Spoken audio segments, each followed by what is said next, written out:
છો, અંતરમાં વિવશો. ગુરુદેવ દયાળુ છો, અંતરમાં વિવસો. ગુરુદેવ દયાળુ છો, અંતરમાં વિવસો. ગુરુદેવ દયાળુ છો, અંતરમાં વિવસો. અજ્ઞાનને દૂર કરો, સદજ્ઞાનને સ્થાપી દો.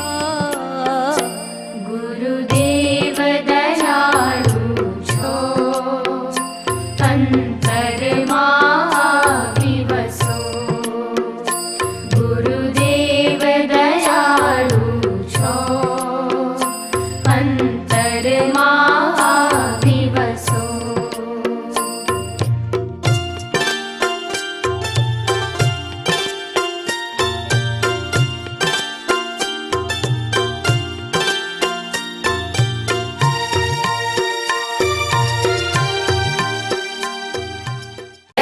सद्गुरुदेव की विश्ववंदनीय माता की पूज्य दादा गुरुदेव की ओम नमः पार्वती पते हर हर महादेव. योग पूर्ण वेद मूर्ति तपोनिष्ठं तेजस्विनं गौरवर्ण प्रेममूर्ति माता भगवती सशोभितं कारुण्यामृत सागरं शिष्यभक्तादिसेवितं ध्यायेत् सद्गुरुतं श्रीरामाचार्यवरम्. हंसाभ्यां परिवृत्तपत्रकमले दिव्ये जगत्कारणे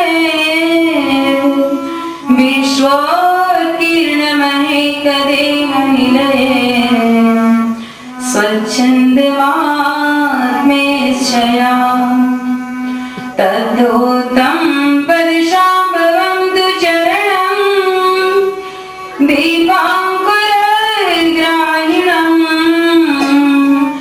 ध्याप्रत्यक्षाक्षरविग्रहं गुरुपदं ध्यायेद्विभूशाश्वतं ध्यायेद्विभूशाश्वतम्. શ્રી ગુરુના ચરણોમાં માં ગાયત્રીના સાનિધ્યમાં ઉપસ્થિત સર્વદેવ પરિવાર સૌના હૃદય સ્થાને બિરાજિત એ પરમ ચેતનાને મારા કોટી કોટી વંદન. સૌને જય ગુરુદેવ. એક આરણ્યકમાં એક આશ્રમ છે અને એ આશ્રમમાં અનેક શિષ્યોની સાથે એક સદગુરુ બિરાજમાન છે. સદગુરુના ચરણોનું સ્થાન લઈ અનેક શિષ્યો સદગુરુને કોઈને કોઈ સંશય પોતાના મનની અંદર છે એ પૂછી રહ્યા છે. પરમ પૂજ્ય ગુરુદેવે પોતાના બાળકોના અંતરની જિજ્ઞાસાને જાણી અને આ સુંદર પ્રસંગનું વર્ણન કર્યું છે. અનેક શિષ્યો પ્રસંગ કોઈ સંશય છે એને ટાળવા માટે અથવા તો એને પૂર્તિ કરવા માટે કોઈ પ્રશ્ન કરી રહ્યા છે. ત્યારે એક શિષ્યએ એના ગુરુને પ્રશ્ન કર્યો છે, હે ગુરુદેવ, આ જન્મ મરણના ફેડા જે ટળવાની વાત કરો છો એનું નિધિધ્યાસન થાય એ કેવી રીતે થાય, આ બધું શું છે? ત્યારે શ્રી સદગુરુએ તેમના શિષ્યોને કહ્યું કે હે શિષ્યો, હે બાળકો, તમે અહીંયા રહી અને ઘણું બધું જ્ઞાન પ્રાપ્ત કર્યું છે. આ જ્ઞાનને તમારે સંસારના એક એક જીવના કલ્યાણ માટે જઈ એમના ઉદ્ધાર થાય એ રીતે તમારે તેને પ્રવાહિત કરવાનું છે. આજે દુનિયાનો એક એક જીવ એટલો બધો સંસારની વાપરા ગાંઠાની અંદર, સંસારના આ સમુદ્રના મોજાની અંદર એટલો બધો લપેટાઈ ગયેલો છે, એટલી બધી એને મોજાની લપડાટ વાગી રહી છે, છતાં પણ એ જીવ એવો છે કે જે અજ્ઞાનતાને કારણે સંસારની અંદરથી બહાર નથી નીકળી શકતો. તેથી નિધિધ્યાસનનું સૌથી મોટામાં મોટું કારણ છે અજ્ઞાન, અને અજ્ઞાનને દૂર કરવા માટે જ્ઞાન પ્રાપ્ત કરવું પડે. મોક્ષનું એક જ સરળમાં સરળ સાધન છે અને તે જ્ઞાન છે. અને એ જ્ઞાનને પ્રાપ્ત કરવા માટે હરેક જીવે સમયમાંથી, ગમે તેટલા વ્યસ્ત સમયમાંથી પણ સમય કાઢી અને સત્સંગમાં જવું જોઈએ. સંસારના લોકોને એ સત્સંગની મહત્વતા સમજાવો, જ્ઞાનની મહત્વતા સમજાવો. જ્ઞાન માણસની અંદર આવશે તો જ તેને ખબર પડશે કે જ્ઞાન એ જ પરમ મોક્ષનો માર્ગ છે. ત્યારે શિષ્યએ કહ્યું કે ગુરુદેવ, સંસારના લોકો આટલું બધું તો ભગવાનની પાસે જાય છે, બેસે છે, જપ કરે છે, તપ કરે છે, એ બધું શું છે? બહુ સુંદર વાત છે. ત્યારે ગુરુદેવે બતાવ્યું કે બેટા, જપ તપ કરવા, કોઈ સારા કર્મ કરવા, એનાથી આ બધા કર્મ કરવાથી અંતર આત્મામાં શુદ્ધિ થાય છે, અંતઃકરણની શુદ્ધિ થાય છે. જે પ્રથમ સોપાન કહેવાયું છે. જ્ઞાન પ્રાપ્તિ માટેનું પ્રથમ સોપાન છે આત્મ તત્વની શુદ્ધિ. આત્માને શુદ્ધિ કરવા માટે, અંતઃકરણને શુદ્ધ કરવા માટે વ્યક્તિએ જેટલા બને એટલા વધુ ને વધુ જપ કરવા જોઈએ, વધુ ને વધુ તપ કરવા જોઈએ. જીવનની અંદર જેટલું બની શકે એટલું સહનશીલ થઈ શકે, સહનશીલતા કરી શકે એટલા એને તપ કરતા કરતા જીવનની અંદર એને આત્મશુદ્ધિની ખૂબ જ સુંદર રીતે એને સતત આત્મ પરિષ્કાર માટેની સાધના કરવી રહી. આ બધાથી એનું અંતઃકરણ શુદ્ધ થાય છે અને એ શુદ્ધ થયેલું જ અંતઃકરણ જ્ઞાનને પામી શકે છે. જેવી રીતે એમ કહેવામાં આવે છે કે જ્ઞાન એ એનો પરમ માર્ગ કહેવાય છે. મોક્ષનો એક સરળ માર્ગ હોય તો તે જ્ઞાન છે, પણ જ્ઞાનને પ્રાપ્ત કરવા માટે તેને અંતઃકરણને શુદ્ધ કરવું પડે છે. કારણ કે થોડીક પણ એની જો માણસના મનની થોડી પણ એની ક્ષતિ હોય તો એ અંતઃકરણની શુદ્ધિમાં પાછો પડી જાય છે. સતત નિરંતર એક ધારી રીતે એની પાછળ ચાલ્યા રહેવું પડે છે, મંડ્યા રહેવું પડે છે. ગુરુદેવે બતાવ્યું કે બેટા, જેવી રીતે રસોઈ કરવા માટે આપણી પાસે બધું જ સાધન હોય, સગડી હોય, વઢેરો બોટલ હોય, અનાજ હોય, પાણી હોય, મસાલા હોય, બધી જ વસ્તુ હોય, પણ આ બધી જ વસ્તુ હોય પરંતુ અગ્નિ ન હોય તો રસોઈ નથી થઈ શકતી. અગ્નિ એ એનો મુખ્ય હેતુ છે, એ મુખ્ય એનો એક અંગ બની જાય છે. અગ્નિ ન હશે તો ભોજન નહીં પાકી શકશે. એવી જ રીતે જ્ઞાન રૂપી અગ્નિ, જ્ઞાન રૂપી આપણા ગુરુદેવે બતાવી છે જ્ઞાન યજ્ઞની લાલ મસાલ. જ્ઞાન યજ્ઞની લાલ મસાલ સદા જલેગી, સદા જલેગી. આપણે નારો તો લગાવીએ છીએ, પણ આપણે એ જ્ઞાનની મસાલને આપણી અંદર ચલાવવાનો કેટલો પ્રયત્ન કર્યો એ આપણે જાતે વિચારવાનું છે. આ એક આરણ્યકના ગુરુદેવ, આશ્રમના એક ગુરુદેવ તેના બાળકોને બતાવ્યું કે જ્ઞાન સિવાય માણસ કાંઈ પણ પ્રાપ્ત ન કરી શકે. અજ્ઞાનવશ માણસ આ સંસારમાં એટલી બધી ભૂલો કરે છે, એટલા બધા કુકર્મ કરે છે, એટલા બધા પાપ તાપની અંદર લપેટાઈ જાય છે. એ અજ્ઞાનતાવશ આવું કરે છે અને એટલા જ માટે એને નિરંતર જ્ઞાનની જરૂર પડે છે. અને આ જ્ઞાનને પ્રાપ્ત કરવા માટે એને સતત મંડેલા રહેવું પડે છે. ત્યારે સદગુરુએ બતાવ્યું કે સદગુરુ એ જ કહેવા માંગે છે કે સદગુરુ કહે સ્વસ્વરૂપ જે જાણે, સદગુરુ કહે સ્વસ્વરૂપ જે જાણે, જન્મ મરણના ફેરા ટાળે.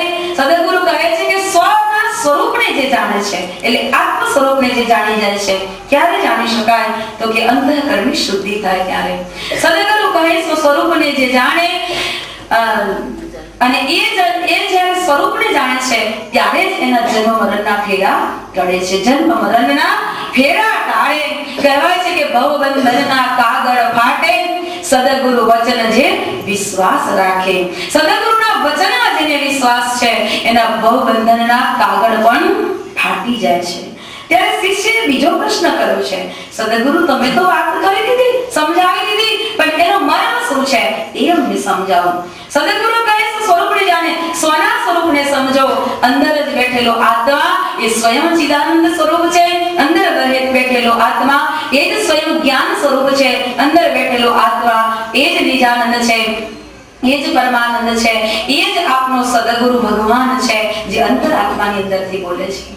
અને એ અંતરાત્માની અંદરથી બોલનારા એ સ્વના સ્વરૂપને વ્યક્તિ સમજે છે ત્યારે એને જ્ઞાન અંદરથી પ્રગટે છે.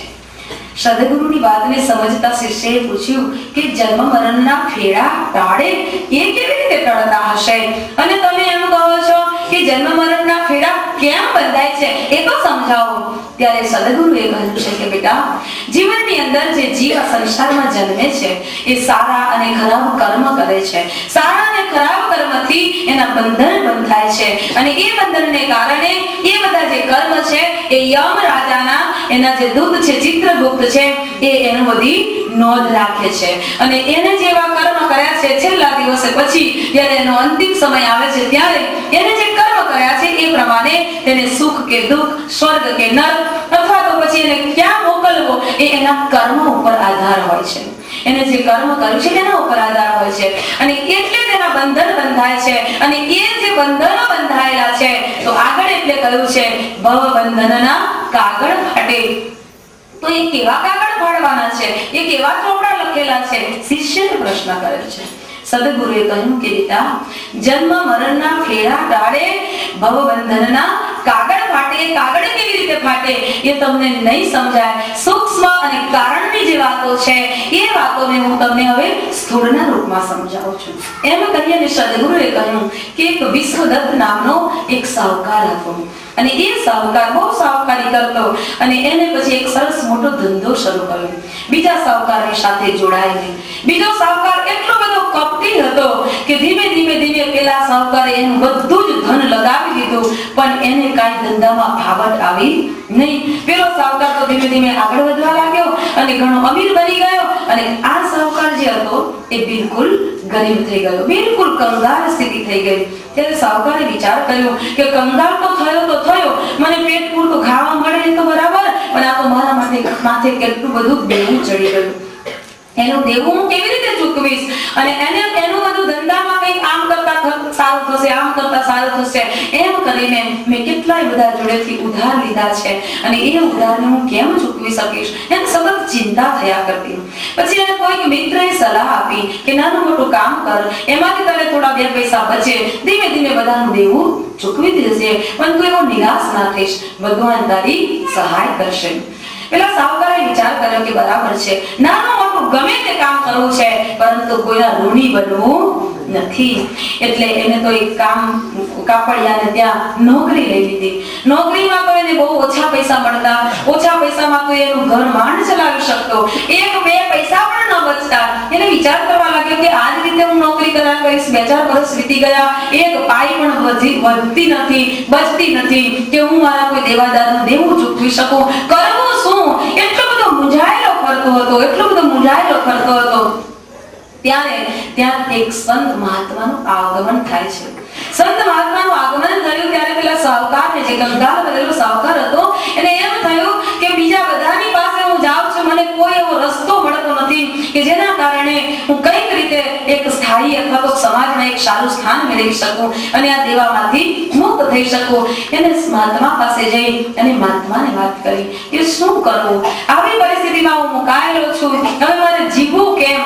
ત્યારે મહાત્માજીએ કહ્યું કે સાંભળ, તારા નગરમાં એક મોટો શેઠ રહે છે, એ નગર શેઠ બહુ ભલો માણસ છે, તું એમ કર, એ તારી નોકરી જે કાપડિયાની છે ને એ છોડી દે, તમે થોડા દિવસ આમ તેમ કરીને ગમે તેમ કરીને પણ તમે દિવસ ચલાવી લ્યો, અને ભલો માણસ એ છે, પરંતુ તારે એને ત્યાં નોકરી કરવા, મતલબ કે સેવાના ભાવથી તું એને ઘરે જા, એનું દિલ જીતી લે, અને કાંઈ પણ બોલ્યા વિના, એક પાઈ પૈસો પણ લીધા વિના તું એની સેવામાં લાગી જા. એટલું કામ કરીશ ને તો ધીમે ધીમે તારા બધા પ્રશ્ન સોલ્વ થઈ જશે. મારે તને બીજું આગળ કાંઈ કહેવું નથી. એટલે મહાત્માજીએ વાત તો કરી. પેલો સાહુકાર વિચાર કરે છે કે મહાત્માજી તમે વાત તો બરાબર કરી, પરંતુ મારા ઘરમાં મારા બૈરી છોકરાને મારે ખવડાવવું શું?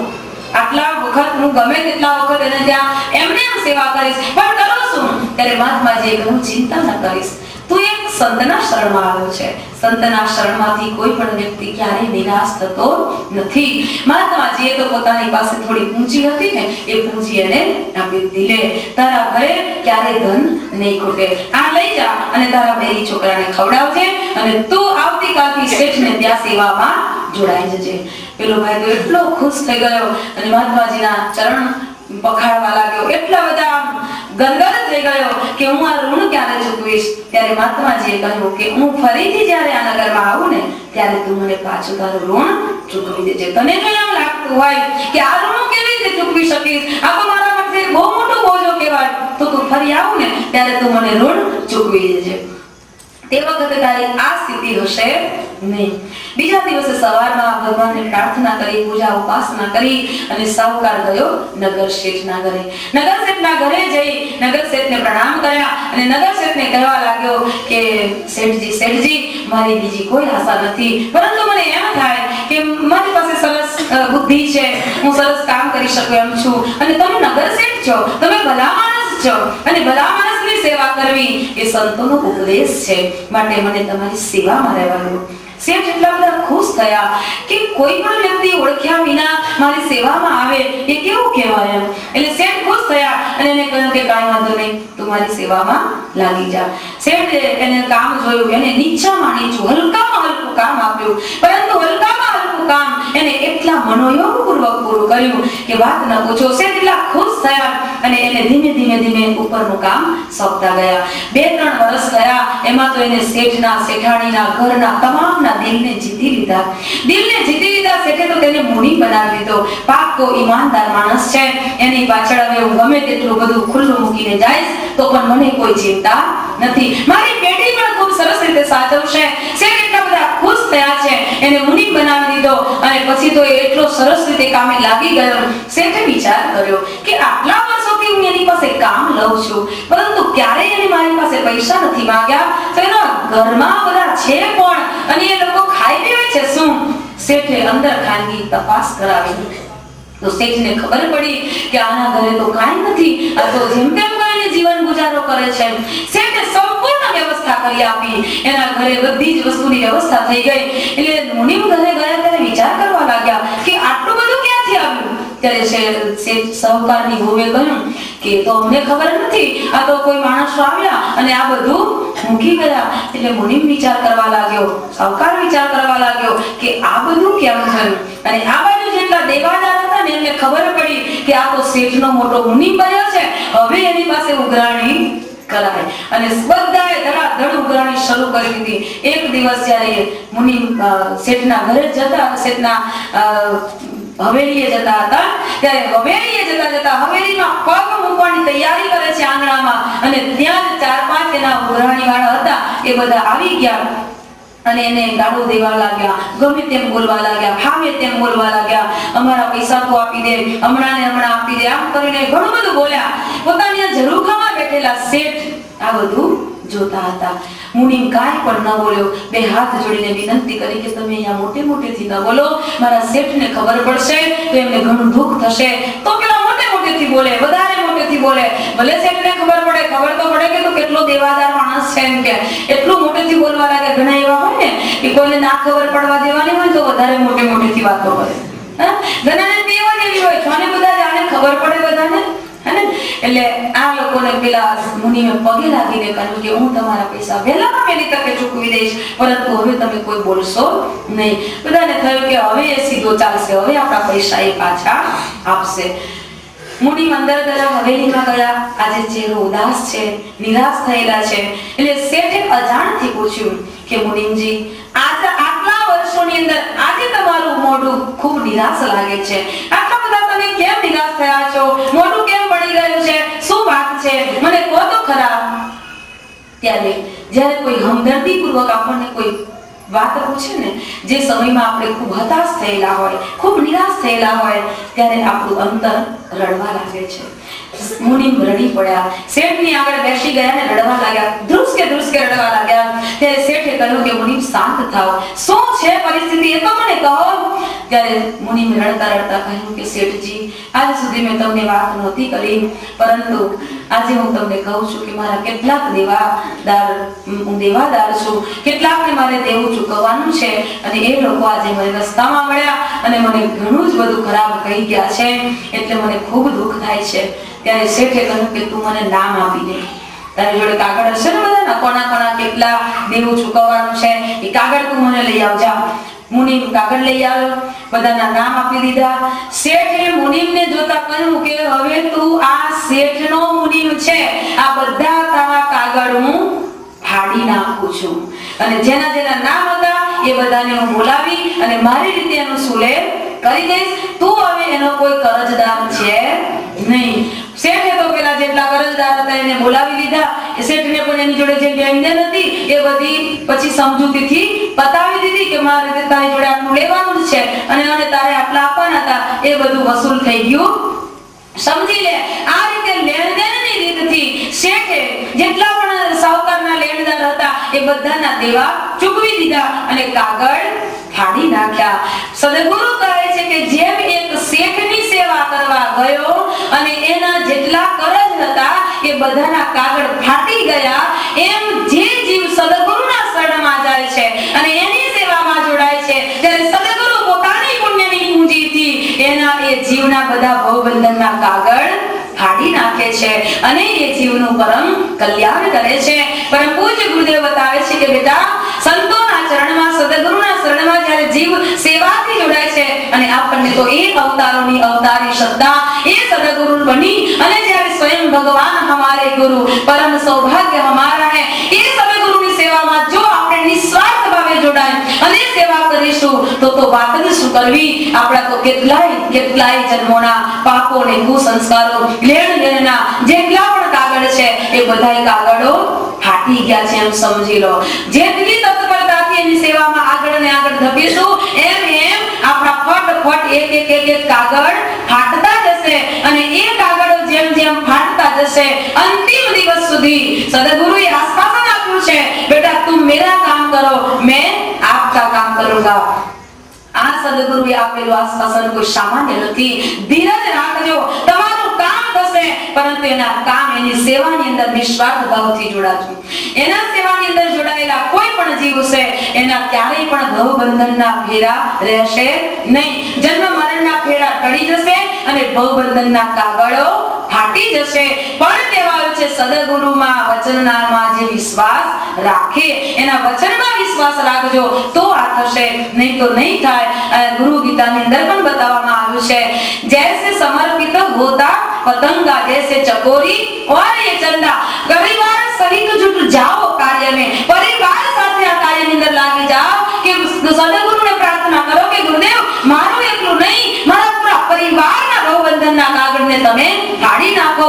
આપણે એકલા ન આવીએ, આપણા પૂરા પરિવારને જોડીએ, પૂરો પરિવાર એના બેસે અને એક જીવના આ બંધનો તૂટવા લાગશે, બંધનના કાગળો ફાટવા લાગશે તો એ જીવ પરમ કલ્યાણના મોક્ષના માર્ગે જવા લાગશે.